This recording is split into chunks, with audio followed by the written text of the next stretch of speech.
그러므로 이렇게 구름대와 같이 수많은 증인이 우리를 둘러싸고 있으니 우리도 갖가지 무거운 짐과 얽매이는 죄를 벗어버리고 우리 앞에 놓인 다름질을 참으면서 달려갑시다. 믿음의 창시자요 완성자이신 예수를 바라봅시다. 그는 자기 앞에 놓여있는 기쁨을 내다보고서 부끄러움을 마음에 두지 않으시고 십자가를 참으셨습니다. 그리하여 그는 하나님의 보좌 오른쪽에 앉으셨습니다. 자기에 대한 죄인들의 이러한 반항을 참아내신 분을 생각하십시오. 그리하면 여러분은 낙심하여 지치는 일이 없을 것입니다. 아멘. 고난이 있습니까? 아멘까지는 하실 필요 없는데 우리 고난이 있죠. 제가 참 이렇게 만나보고 다녀보고 이러면 고난이 없는 가정은 별로 없는 것 같아요. 이 문제 아니면 저 문제, 저 문제 아니면 이 문제, 이렇게 다 같이 한결같이 이제 어려움이 있는데, 우리 성도님들은 어떤 일로 혹시 고난을 겪고 있습니까? 어떤 때는 참 그럴 때도 있습니다. 이 고난이 너무나 힘에 겨워서 그냥 확 죽어버리면 좋겠다, 그런 생각도 들 때가 있죠. 그런데 우리가 이 고난 때문에 낙심하고 포기하고 죽어버리는 것은 지는 것이죠. 고난에 지는 것이고 또 나를 무너뜨리려는 마귀에게 지는 것입니다. 우리는 어떤 고난이라도 이겨낼 수 있습니다. 고난을 이기는 방법이 뭡니까? 성경 말씀에 보니까 고난을 이기는, 세상을 이기는 이기면 이것이니 너희의 믿음이다, 이렇게 했어요. 고난을 이기는 방법이 뭐라고요? 믿음이다, 그런 말씀을 줍니다. 돈 문제도 믿음으로 이깁니다. 자식 문제도 믿음으로 이깁니다. 건강 문제도 믿음으로 이깁니다. 자, 우리가 누구를 믿고 있습니까? 예수님을 믿죠. 하나님을 믿고 예수님을 믿죠. 예수님이 누구십니까? 예수님은 이 땅에 오셔서 십자가 고난도 이기신 분입니다. 네가 하나님의 아들이면 십자가에서 내려와 봐라, 그렇게 유혹하는 그 유혹도 다 뿌리치고 예수님은 마침내 십자가에서 승리하셨습니다. 나의 하나님 어찌하여 나를 버리십니까? 엘리 엘리 라마 사박타니. 하나님도 침묵하신 그 처절한 십자가에서 예수님은 끝내 승리하셨습니다. 그리고 죽음이라는 그 권세에서 사흘 만에 아무도 이루지 못한 부활을 이루셨고, 부활의 첫 열매가 되셔서 사망 권세 깨뜨리고 이기셨습니다. 이처럼 예수님은 다 이기셨어요. 우리가 당할 수 있는 어떤 고난도 예수님은 이미 다 당하셨고 다 이기셨습니다. 이런 예수님을 우리가 진정으로 모시고 있다면, 이런 예수님을 진정으로 우리가 믿고 있다면 패배할 수 없습니다. 낙심할 수도 포기할 수도 없습니다. 내가 죽고 사는 것은 사건에 달려있지 않고 예수님께 달려있습니다. 나를 괴롭히는 이 문제가 해결받고 못 받고는 상황에 달려있지 않고 예수님께 달려있는 줄 믿습니다. 예수님을 진정으로 모시고 있다면 죽을 것 같은 이 고난 속에서도 답이 있습니다. 예수님을 모시고 조금 더 인내하고 내가 서야 할 자리에서 조금만 더 버티고 사명 지키고 그러면 해답이 있습니다. 이 문제가 문제가 아니라는 것, 내가 문제라는 것, 또 이 상황이 변해야 되는 것이 아니라 내가 변해야 한다는 사실을 예수님 모시고 인내하다 보면 깨닫게 됩니다. 예수님의 관심은 궁극적으로 나의 문제 해결이 아니라 바로 나 자신을 만나시고 나 자신을 살리시고 나를 구원하시는 것이 바로 예수님의 관심이고 목적입니다. 그래서 어떤 고난 중에도 믿음 잃지 않고 예수님 붙들고 예수님 모신 마음 흔들리지 않으면 반드시 승리하게 되어 있습니다. 믿음으로 전진하면 마귀 권세는 깨어지고, 믿음으로 전진하면 나를 죽이려던 문제도 반드시 해결됩니다. 이것은 남의 얘기가 아니라 저의 간증이고 저의 고백이기 때문에 확신을 가지고 말씀드릴 수 있습니다. 믿음이 해법입니다. 이 고난 중에 내 마음이 어디 있는가? 내 마음이 어디 있는가? 우리는 그것을 점검해 보아야 됩니다. 낙심의 자리에 있는가? 포기하고 있는가? 아니면 절망하고 있는가? 어떤 고난이라 할지라도 우리가 마음을 잃어버리면 안 됩니다. 마음이 생명의 근원이라고 그랬어요. 잠언 4장 23절 말씀. 그러므로 마음이 무너지면 안 돼요. 어떤 고난이라 할지라도 마음을 예수님께 단단히 붙들어 매시기를 바랍니다. 힘들고 죽을 것 같으면 그 고통의 깊이만큼 예수님을 더 몸부림치며 붙들고 기도하시기를 바랍니다. 우리는 세상을 이길 수 있습니다. 왜냐하면 예수님도 이기셨기 때문입니다.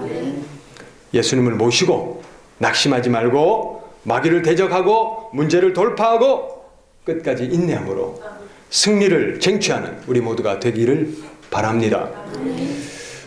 제가 지난 날을 이렇게 돌아보면 정말 저를 죽이도록 괴롭히던 고난들, 정말 어떤 때는 그냥 차를 몰고 가다가 그냥 전봇대에 그냥 콱 들이박아 버릴까, 그런 마음도 들 정도로 완전히 정말 나를 무너뜨리려고 하고 낙심하게 하고 모든 것을 앗아가 버릴 것 같은 그런 고난, 그 고난들, 죽이도록 괴롭히던 그 고난이 지금 돌아보면 나를 이만큼 성장시킨 약입니다. 고난 중에 낙심하고 포기하면 그게 지는 겁니다. 마귀에게 지는 겁니다. 그러나 우리가 고난 중에 예수님을 붙들고 고난이 올 테면 와라, 그리고 사명 흔들리지 않고 끝까지 믿음으로 기도로 몸부림치면 반드시 승리합니다. 그리고 그렇게 나를 괴롭히고 무너뜨릴 것 같은 그 고난도 어느 순간인가 어느샌가 해결되어 있는 것을 봅니다. 그리고 그렇게 이긴 고난은 내게 보석과 같은 하나님의 선물입니다. 고난 중에 계신 분들 있으시다면 낙심하지 마시기를 바랍니다. 누구를 원망할 것도 없습니다. 비관할 것도 없습니다. 그 대신에 죽을 것 같이 힘든 그만큼 예수님을 몸부림치며 기도하시고 붙드시기를 바랍니다. 제가 참 어려움을 당할 때 이 기도원, 강남금식 기도원, 또 오산리 기도원 굴 하나를 정해놓고 정말 부르짖고, 어떤 때는 영락 기도원 뒷산에 가가지고 주야 하고 외치기도 하고, 또 능력봉이라고 있어요. 저기 북한산에 능력봉이라고 있는데 내로라는 목사님이 능력 받았다고 능력봉이라고 그렇게 이름을 붙였다고 그러더라고요. 거기 올라가가지고 정말 참 하나님 앞에 답답하고 힘드니까 기도가 안 나오지 않잖아요. 그냥 주야 주여 그냥 외치는데, 그렇게 정말 힘들고 죽도록 고통스러운 만큼 하나님 앞에 매달리고 붙들고 기도하고 몸부림을 쳤더니 고난도 해결될 뿐 아니라 지금까지 내 인생을 돌아보면서 그때그때마다 고난을 이기지 못했던 내 자신을 하나님이 보여주시는 거예요. 그리고 어느 한 번은 이 고난의 깊은 이 구덩이를 통과해야 되는 거예요. 넘어야 되는 거예요. 이겨야 되는 거예요. 승리해야 되는 거예요. 그렇게 승리하고 나니까 그 다음부터는 어떤 고난도 두렵지 않는 거예요.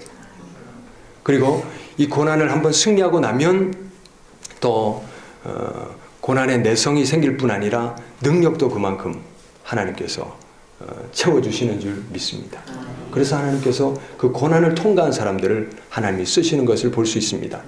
우리가 고난이 있다면 이것은 나를 무너뜨리려는 고난이 아니라 내가 반드시 이기고 승리해야 될 고난이며, 이 고난 중에 하나님을 붙들면 나를 틀림없이 하나님께서 성장시키고 또 이 문제도 해결해 주시고 하나님의 놀라운 비밀을 우리에게 밝혀주실 것이다 하는 것을 믿음으로 나아가시기를 바랍니다. 너는 내게 부르짖으라. 내가 내게 응답하겠고 내가 알지 못하는 크고 비밀한 일을 너에게 보여줄 것이다. 그래서 우리가 육신으로 살다 보면 늘 육신의 관점에서만 모든 것을 보지만, 여러분, 우리가 영적으로 하나님을 진정으로 만나고 하나님 앞에 이 영이 깨어나게 되면 놀라운 일들, 영적인 세계들이 이렇게 보입니다. 하나님은 어떻게 보면 내가 그냥 이 땅을 살아가면서 먹고 사는 문제, 또 자녀 키우는 문제, 내 몸 하나 건사하는 문제, 이것을 위해서 우리를 부르신 것이 아니라 하나님은 놀라운 비밀을 우리 각자마다 계획하고 계신 줄 믿습니다. 이것이 고난을 통과하다 보면, 그 중에 하나님을 만나다 보면 이게 열리는 겁니다. 그래서 하나님이 진정으로 이 땅에 나를 보내신 목적, 나를 통하여 이루어 가시려는 하나님의 계획들이 그 고난을 통해서 보여지고 만나지고 체험되지기 때문에 고난이 돌아보면 약이고 성장의 발판이고 디딤돌이고 그렇게 되는 것입니다. 자, 우리 모두가 고난 중에 있다면 낙심하지도 원망하지도 비관하지도 마시고 예수님을 붙듭시다. 기도합시다. 그리고 마음을 다스립시다. 사명의 자리를 포기하면 안 됩니다. 내 삶의 자리도 포기하면 안 됩니다. 내 가정 포기해서도 안 됩니다. 삶의 자리를 눈물을 삼키며 우리가 지켜냅시다. 참고 또 참고 죽도록 참읍시다. 그러면 승리합니다. 이 고난의 한복판에 나와 함께 계시는 예수님께서 내 간구를 들으시고 내 문제에 역사하시고 나를 살려주십니다. 오늘 주신 말씀은 바로 그 말씀이죠. 그러므로 이렇게 구름대와 같이 수많은 증인들이 있잖아요. 그렇죠? 우리 믿음의 선배들이 있잖아요. 우리를 둘러싸고 있으니 우리도 갖가지 무거운 짐과 얽매이는 죄를 벗어버리고 우리 앞에 놓인 다름질을 참으면서 달려갑시다. 믿음의 창시자요 완성자이신 예수를 바라봅시다. 그는 자기 앞에 놓여있는 기쁨을 내다보고서 부끄러움을 마음에 두지 않으시고 십자가를 참으셨습니다. 그리하여 그는 하나님의 보좌 오른쪽에 앉으셨습니다. 자기에 대한 죄인들의 이러한 반응을 참아내신 분을 생각하십시오. 그리하면 여러분은 낙심하여 지치는 일이 없을 것입니다. 우리가 믿음 지키는 일에도 앞으로 당할 고난에도 어떤 믿음으로 인해서 고난당하는 일에도 끝까지 인내하며 지켜나가자. 오늘 그 말씀을 요지고 또 우리의 삶에 지금 살아가면서 당하는 어려움도 마찬가지입니다. 모든 해답은 바로 끝까지 예수 그리스도를 붙들고 바라보고 믿음으로 우리가 전진하면 승리할 줄 믿습니다. 로마서 8장 말씀. 로마서 8장 31절부터 39절. 그렇다면 이런 일을 두고 우리가 무엇이라고 말할 수 있겠습니까? 하나님이 우리 편이시면 누가 우리를 대적하겠습니까? 그렇죠? 우리 편이 누구십니까? 하나님이 우리 편인데 누가 대적할 사람이 있습니까? 32절. 자기 아들을 아끼지 않으시고 우리 모두를 위하여 내주신 분이 어찌 그 아들과 함께 모든 것을 우리에게 선물로 거저주시지 않겠습니까? 하나님은 아들까지도 우리를 위해 내주신 하나님이십니다. 그렇다면 다른 것은 안 주시겠습니까? 33절. 하나님께서 택하신 사람들을 누가 감히 고발하겠습니까? 의롭다 하시는 분이 하나님이신데 누가 감히 그들을 정죄하겠습니까? 그리스도 예수는 죽으셨지만 오히려 살아나셔서 하나님의 오른쪽에 계시며 우리를 위하여 대신 간구하여 주십니다. 누가 우리를 그리스도의 사랑에서 끊을 수 있겠습니까? 환난입니까? 곤고입니까? 박해입니까? 굶주림입니까? 헐벗음입니까? 위협입니까? 또는 칼입니까? 성경에 기록한 바 우리는 종일 주님을 위하여 죽음을 당합니다. 우리는 도살당할 양과 같이 여김을 받았습니다. 한 것과 같습니다. 37절. 그러나 우리는 이 모든 일에 우리를 사랑하여 주신 그분을 힘입어서 이기고도 남습니다. 할렐루야. 하나님을 힘입어 예수 그리스도를 힘입어 예수님이 우리를 위해서 모든 것 내어주신 그 사랑을 힘입어 그 사랑이 여전히 우리 곁에 계심으로 인하여 그 사랑이 여전히 나를 포기하지 않고 끝까지 붙들어 주심으로 인하여 우리는 이기고도 남습니다. 38절 39절 나는 확신합니다. 죽음도 삶도 천사도 권세자들도 현재일도 장래일도 능력도 높은 분도 깊음도 그 밖에 어떤 피조물도 우리를 우리 주 예수 그리스도의 안에 있는 하나님의 사랑에서 끊을 수 없습니다. 할렐루야. 우리는 이미 이겼습니다. 이겼습니다. 예수 그리스도를 믿는 믿음이 이기게 합니다. 반드시 이깁니다. 포기하지 마시고 하나님 붙드시고 믿음으로 간구하시고 살아계신 하나님을 만나시고 그 하나님의 은혜가 얼마나 나를 위해서 흐르고 있는지 그것을 만나신다면 우리 하나님과의 관계가 온전히 회복된다면 모든 문제는 저절로 해결되는 줄 믿습니다. 우리 믿음으로 승리합시다. 우리의 고난은 이미 이겼습니다. 할렐루야.